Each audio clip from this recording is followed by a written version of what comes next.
શિયાળાની સિઝનમાં ખાવાની મજા પડે તેવું ગરમા ગરમ ઊંધિયું આજે આપણે બનાવીશું. મેથીના ભજીયા ઉપરથી સર્વ કરીશું. બહુ જ ટેસ્ટી એવું પરફેક્ટ માપ સાથે આજે આપણે ઊંધિયું બનાવીશું.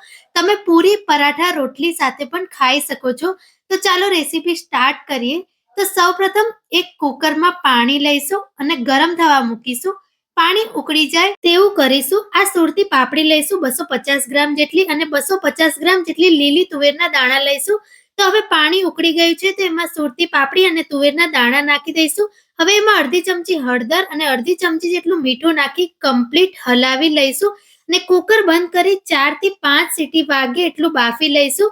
હવે મેથીના ભજીયા બનાવવા માટે જરૂર મુજબ ચણાનો લોટ લઈશું. એમાં 2 ચમચી જેટલો ઘઉંનો કકરો લોટ નાખીશું.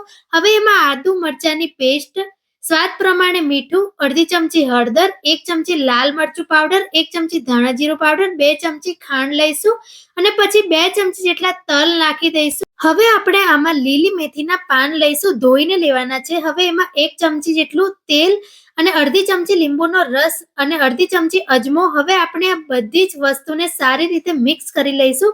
ઊંધિયું સિવાય પણ આ ભજીયા ખાવાની બહુ જ મજા આવે છે અને ટેસ્ટી બને છે.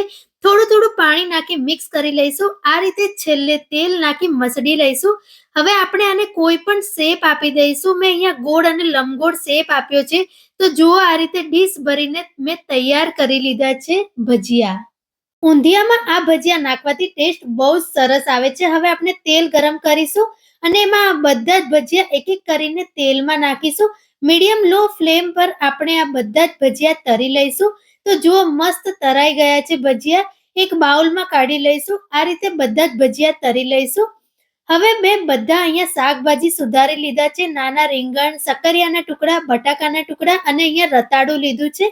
હવે એક એક કરીને આપણે એમાં તેલમાં તરી લઈશું.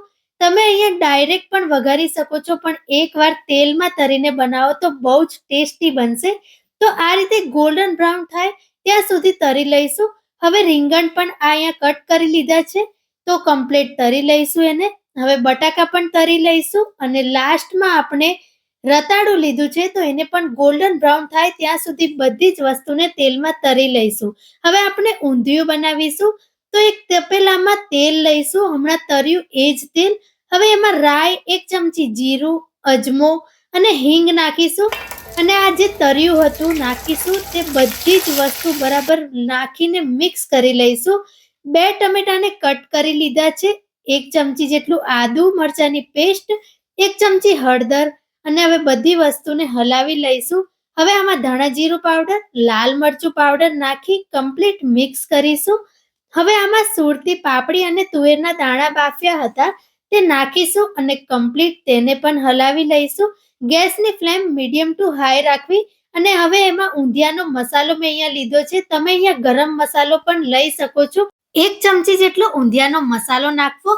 હવે બધી જ વસ્તુને હલાવી લઈશું અને સ્વાદ પ્રમાણે મીઠું નાખીશું. પહેલા પણ નાખ્યું હતું. હવે 1 ચમચી જેટલી ખાંડ નાખીશું. હલાવતા રહેવું જેથી નીચે ચોટી ના જાય. હવે લીંબુનો રસ લઈશું. હવે એમાં સિંગ દાણાને મિક્સરમાં ક્રશ કરી લીધા છે એ નાખીશું અને કમ્પ્લીટ મિક્સ કરી લઈશું. અને હવે સ્પેશિયલ વસ્તુ મેથીના ભજીયા નાખીશું. બહુ જ ટેસ્ટી અને શિયાળામાં ઊંધિયું ખાવાની તો બહુ જ મજા પડે છે. હવે આ બધી જ વસ્તુને મિક્સ કરી લઈશું અને હવે ડીશ ઢાંકીને 10 મિનિટ સુધી પકાવવા દઈશું અને ઉપરથી હવે તેલનો વઘાર કરીશું. તેલ, મરચું અને પાણી નાખીને તરી બનાવીને નાખવી. તો તૈયાર છે વિન્ટર સ્પેશિયલ બધાને ભાવે એવું ગરમા ગરમ ઊંધિયું. ઉપરથી લીલું લસણ સમારીને ગાર્નિશ કરી લેવું. એકવાર આ રીતે ઊંધિયું બનાવી જુઓ, ખરેખર બહુ જ ટેસ્ટી બનશે. શિયાળાની સિઝનમાં એકવાર તો ખાવું જ પડે.